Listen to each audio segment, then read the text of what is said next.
You might recognize these guys I'm standing with. They're a bunch of local rock and rollers who have pretty much established themselves in the area. Maiden Kane, I'd like to welcome them tonight to the Basement Tapes. Marty Stanfield, how you doing? How you doing, Steve? Would you like to introduce everybody to the boys in the band?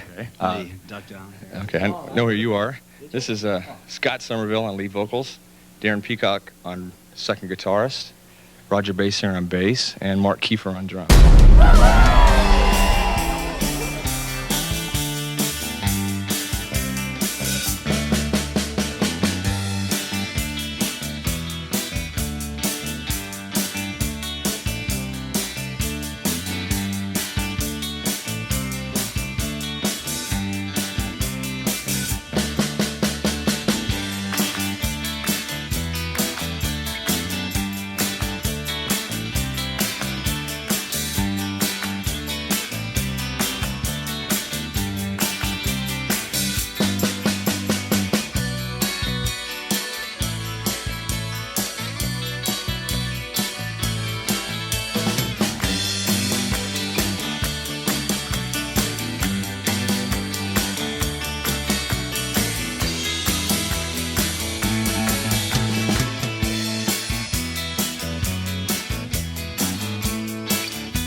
Hey man, this is Doobie.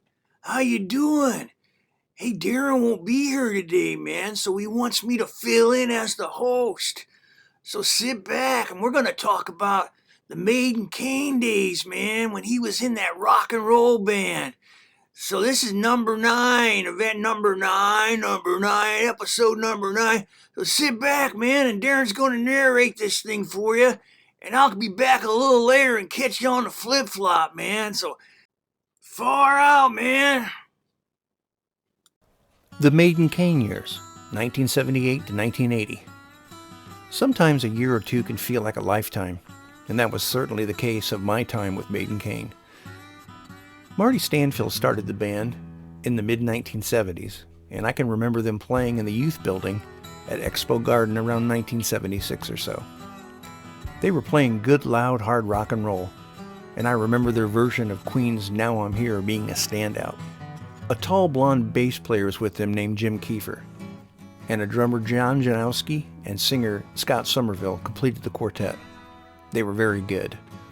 I'd been playing with my band Glaze throughout the last couple years of high school, and I graduated Limestone in 1977. By 1978, I had met Roger Basinger and Mark Kiefer at Illinois Central College, and I was playing in the ICC Jazz Band. Mark was playing in the Illinois Country Opry, and Roger was in a local band called Sunfield. One day at school, Roger asked me if I'd like to attend a band rehearsal, just to see if I'd fit in with their band. They were looking for another singer and a second guitar player. I remember auditioning with the song Riding the Storm Out by REO Speedwagon, and I guess I passed the audition. Joining Sunfield was a big step up for me, since they were established with a lot of gigs, and they had some top-notch players with great equipment. I was excited as hell with the songs that the band played. We were doing Magic Man by Heart, Long, Long Way From Home by Foreigner, Sail On, Sail Away by Styx, and a lot of Fleetwood Mac. I was having a great time playing with Sunfield, but there were some internal problems and friction in the band due to the fact that the singer was married to the guitar player. It was essentially their band, but I could see lines being drawn in the sand. It all happened so fast, but one day I remember Bill and Tina telling me they had this guy they met named Marty. He used to play with a band called Maiden Kane. I told him, yeah, I'd seen that band before. They were great. I guess their band had broken up, and we were going to add Marty on guitar. Bill was going to be playing bass. I'm not sure why Roger was out. I've forgotten the reason, but we became the next version of Maiden Kane. I remember playing a gig in Glassford at a place called Joe's Double Diamonds on my 19th birthday. Several months had passed, and the band had played many gigs out of town before we noticed that lines were being drawn in the sand again. By this time, Denny Probst was playing drums, and the original keyboard player and drummer were gone as well.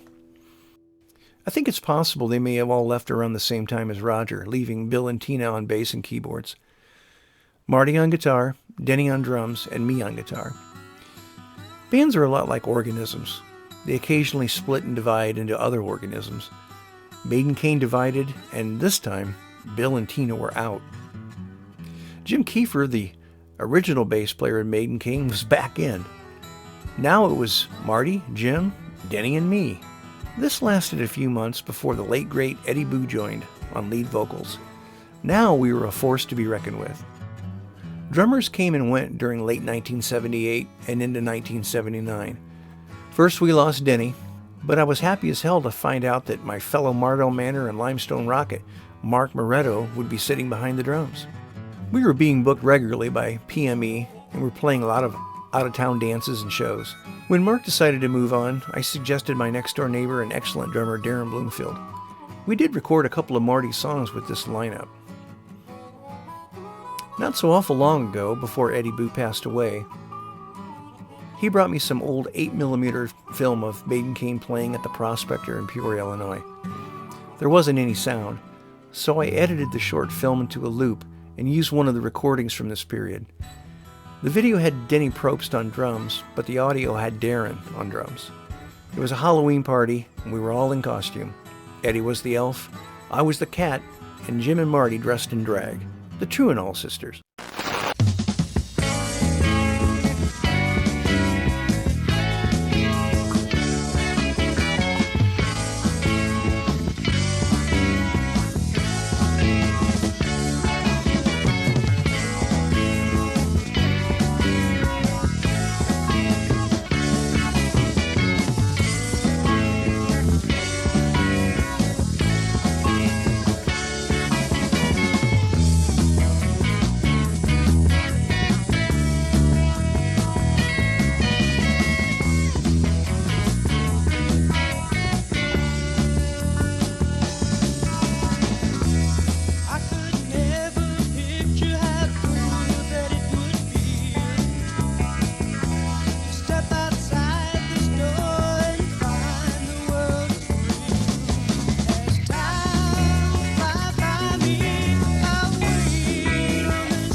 since dawn and breathe the east wind blow. Another time and place, but still yet to know. And now becomes the past and darkness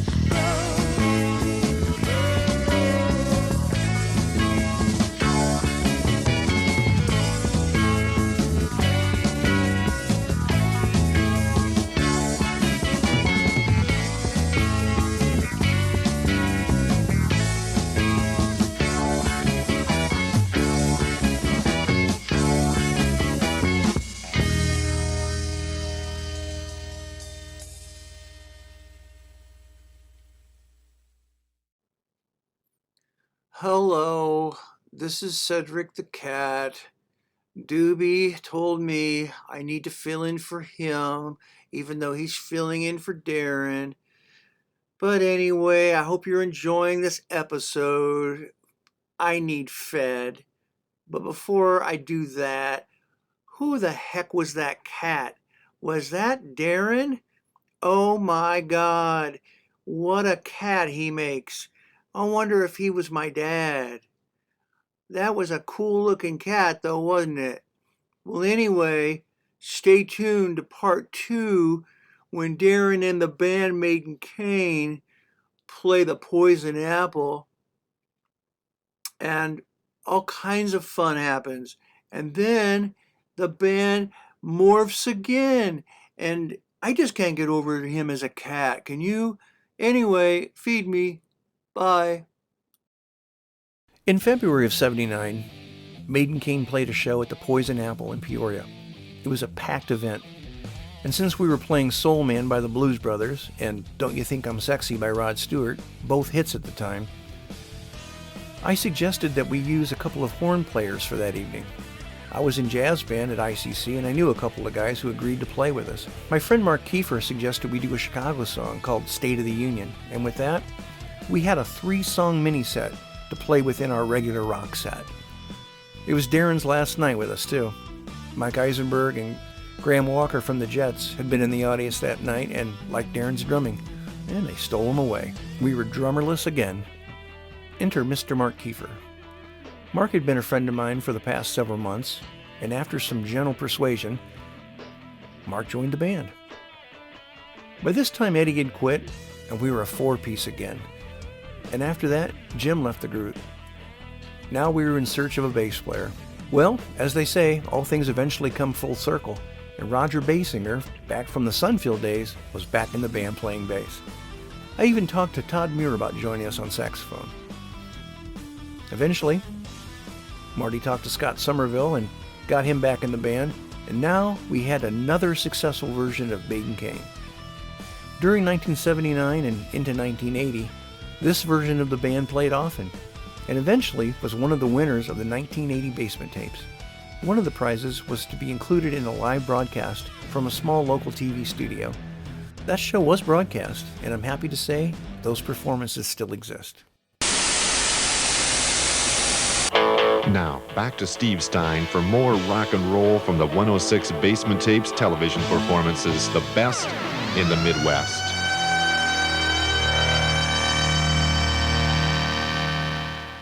The best of the Basement Tapes.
life from a devil shooting star. You sing the straight country, oh, what you are.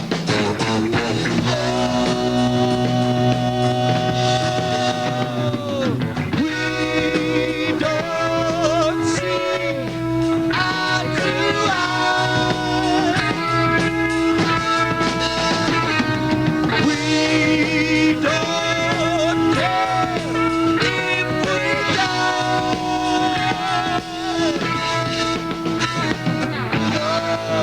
we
In May of 1980, we found ourselves with a new bass player, Joe LaForest.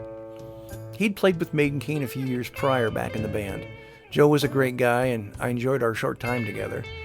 Marty, well, he drove off into the sunset one day, and we found out that he'd had enough. There were a few band meetings to see about carrying on with Mike Somerville on guitar. Mike was Scott's brother and former member of the band Head East. Myself, I decided that life was getting the better of me and I was tired of being broke. I moved back home with my tail between my legs. My beloved orange room had been repainted and now belonged to one of my brothers. I was told to sleep in the basement, which I did. I eventually signed back up for classes at ICC, but not before starting a new band called the Untouchables. Mark, Joe, and Scott did team up with Scott's brother and played out as Somerville for the rest of 1980. Marty did organize another version of Maiden Kane with Rick Martin and some other musicians. In 2013, Jim Kiefer had been living in Florida and joined forces with a couple of guys and ended up with Marty's blessings to dust off the name Maiden Kane once again. Currently, this band, known as Maiden Kane, are very successful down in Florida and playing large venues and attracting large crowds. That seemed to be a happy ending, the one we all wished for, but there would be one more twist. In October of 2022, the old Second Chance reopened its doors under a new name and hosted a concert consisting of many of the bands that played there in the late 70s and early 80s. Jim couldn't make the show, but Marty Stanfill, along with Mark Kiefer on drums, Roger Basinger on bass, Todd Muir on sax, and myself on guitar, played that night. Scott wasn't really into the idea, so we asked Joey Wright to sing. We even got Jim's permission to use the name Maiden Kane one more time. It was a magical night, and I felt like I was 20 years old again.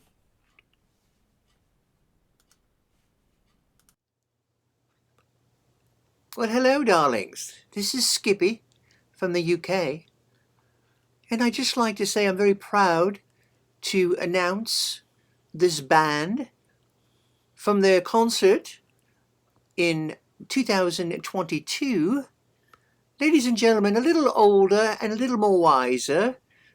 Ladies and gentlemen, Maiden Kane.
man, welcome back. This is Doobie again. Hey, far out. I really enjoyed this whole show, man. Darren back when he was playing in that rock and roll band. Groovy, man. So I got one more for you here. This is kind of something I put together. It's Maiden came when they were young back in 1980, playing the song Separate Ways, written by Mike and Scott Somerville. And then we kind of morphed it into the concert from 2022, man. So this is a one-off, dude. A special. So until next time we meet, rock and roll from Doobie and Darren Peacock and Demos and Dust, Tales from the Underground, man. Far out!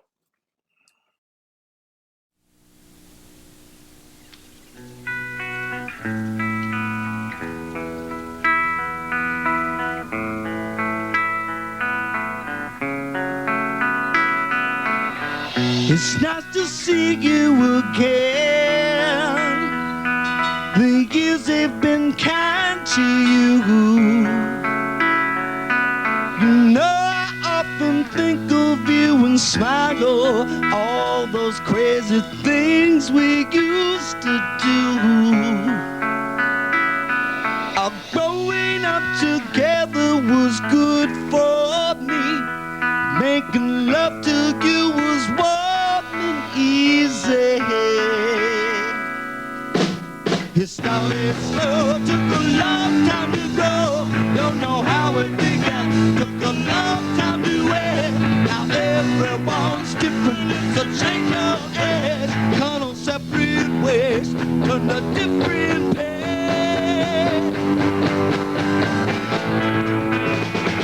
There was a while so we could not lie.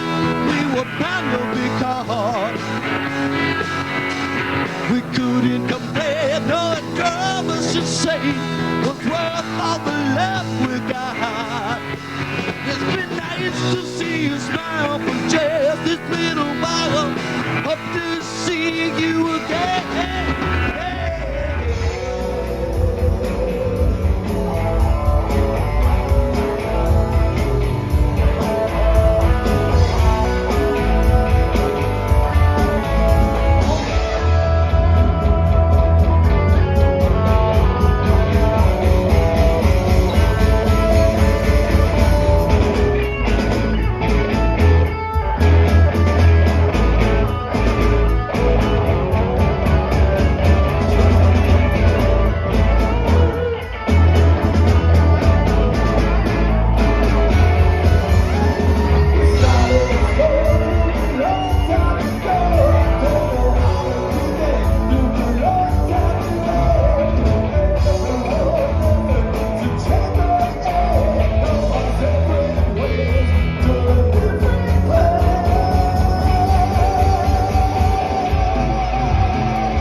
We started slow, took a long time.